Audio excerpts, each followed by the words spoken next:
আসসালামু আলাইকুম রহমতুল্লাহ। আরো একটা কাজের ভিডিও। একটা সৌদি ফোন দিয়ে বলছে যে একটু কাজ আছে। আসলে সৌদি আরবে যাই বুঝলাম সব সৌদি একরকম না। কিছু, কিছু সৌদি আছে একটু মানে জারু টাইপের। টাকা ঢোকালে দিকদারি করে। যদি আপনি ২-৩০০ রিয়ালে কাজ করেন আপনারে ১০০ রিয়াল ১৫০ রিয়াল ধরায় দিব।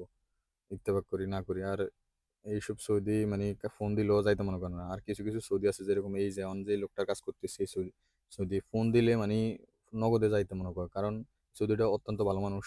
এর কাজ কাম যাই করি মানে টাকা পয়সা যাই বলবেন তাই দিয়ে দিব। তো অতিরিক্ত চাই না। যেই কাজ করি ন্যায্য যেটা ওটাই বলি।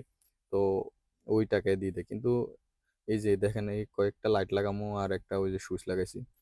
কাজ বেশি না, অল্প একটু কাজ। এই জায়গার মধ্যে প্রায় নরমালি ৫০ রিয়ালের কাজ। আমি যদি এখন যদি ১০০ রিয়াল বলি ওরে, ও আমার ১০০ রিয়াল দিব। মানে এমন ১০০ তো আমরা কিন্তু ওরকম নাজারামি করি না যে ১০০ রিয়াল ৫০ রিয়ালের কাম যে ১০০ রিয়াল নিতে হবে। আসলে ৫০ রিয়ালের কাম এই ৳৫০ বা জোরে গেলে ৳৬০ এরকম না নি। আর অন্যান্য সৌদি এসব কাজ করলে এই টুকিটাকি যা কাজ করছি কইব তোর ২০ রিয়াল বা ৩০ রিয়াল। এর বেশি ৳১ দিত না। আর আসলে নরমালি এই কাজ প্রায় ৳৫০-৬০ কাজে। তো আমি ওই সৌদি মানে যে সময় ফোন দিতে